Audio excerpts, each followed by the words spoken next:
మునుగోడు ప్రజలకు అవమానం జరిగినట్టే, అవునా? నన్ను గెలిపించుకున్న ప్రజలకు నన్ను అవమానిస్తే వాళ్ళు అవమానించినట్టు కదా. మునుగోడు ప్రజలకు అన్యాయం చేసినా రాజగోపాల్ రెడ్డికి అన్యాయం చేసినట్టే.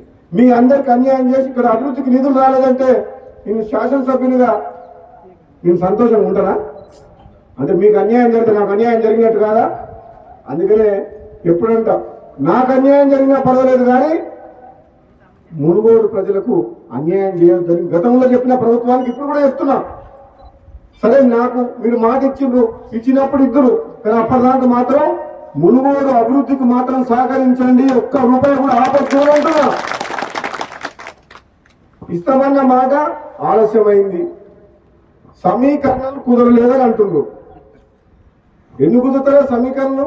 మనసు ఉంటే మార్గం ఉంటుంది, ఎవరు పుల్ల పెడుతూ రాకుండా ఎందుకు కుదురుతారో సమీకరణలు? నీకు నన్ను పార్టీలో తీసుకున్నప్పుడు కదా మీ ఇద్దరు అడదంగా ఉన్నాను కదా, వాళ్ళకు తెలుసుగా. మన పార్లమెంట్ ఎన్నికలప్పుడు రెండోసారి ప్రామిస్ చేసి మాట ఇచ్చినప్పుడు కదా మీ ఇద్దరు అడదంగా. అంటే అది ఎట్లుందంటే ఒడ్డు దాటినాక ఓడమల్లయ, ఒడ్డు దాటినాక బోడమల్లయ అన్నట్టుంది. ఇప్పుడు సమీకరణలు కుదురుతలేవని మన బట్టి విక్రమార్క గారు అంటున్నారు. ఏం కుదురుతలేవు? 9 మంది ఎమ్మెల్యేలు ఉన్న ఖమ్మం జిల్లాలో 3 మంత్రులు ఉన్నారు. ఎంతమంది ఉన్నారు? 11 మంది ఎమ్మెల్యేలు ఉన్నా నల్గొండకు 3 ఉన్నారు. తప్ప మహబూబ్ నగర్కు ముఖ్యమంత్రి ఇచ్చినాం కదా మనం. రేవంత్ రెడ్డికి ముఖ్యమంత్రి ఇచ్చినప్పుడు ఇద్దరు తప్పేంది? ఇదే నమ్మడంలో ఎవరన్నా తక్కువ ఇద్దరికిద్దరే గట్టలమేగా ఇద్దరం. నేనేమంటున్నా, పదవి ఎవరికి ఎప్పుడు ఇవ్వాలనేది కాంగ్రెస్ పార్టీ అధిష్టానం నిర్ణయం తీసుకుంటుంది. ఆలస్యమైనా సరే నేను ఓపిక పడుతున్నా. పదవుల కోసం పాటులాడే వ్యక్తిని కాను. నేను ఒకటేమంటున్నాను, ఈ ప్రాంతం ప్రజలు గతంలో ఎమ్మెల్యే గెలిపించినప్పుడు మనకు ప్రభుత్వం లేదు, టీఆర్ఎస్ ఉండే. ఇప్పుడు ఎమ్మెల్యే గెలిపించారు, మన ప్రభుత్వం ఉంది. కనీసం ఇప్పుడు ఈ ప్రాంతానికి అన్యాయం చేయొద్దు, ఈ మునుగోడు నియోజకవర్గంలో అన్ని రంగాలు అభివృద్ధి చేయాలి.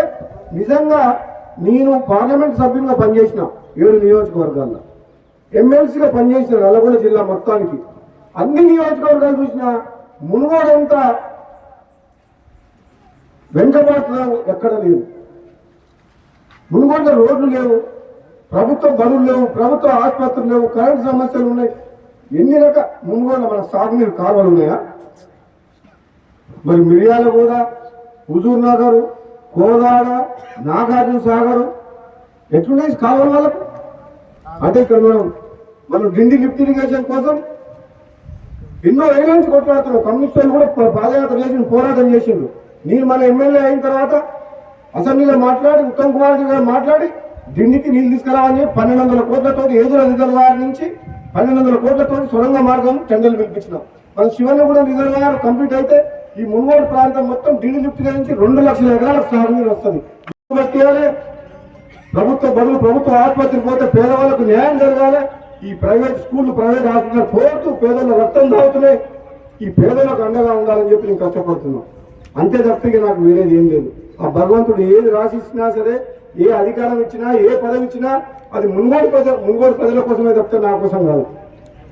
కాబట్టి సోదరులారా, తప్పకుండా డెవలప్మెంట్ అనేది, అభివృద్ధి అనేది రాబోయే రోజుల్లో మీ అందరి సహకారంతో మన సత్యం గారు, నేను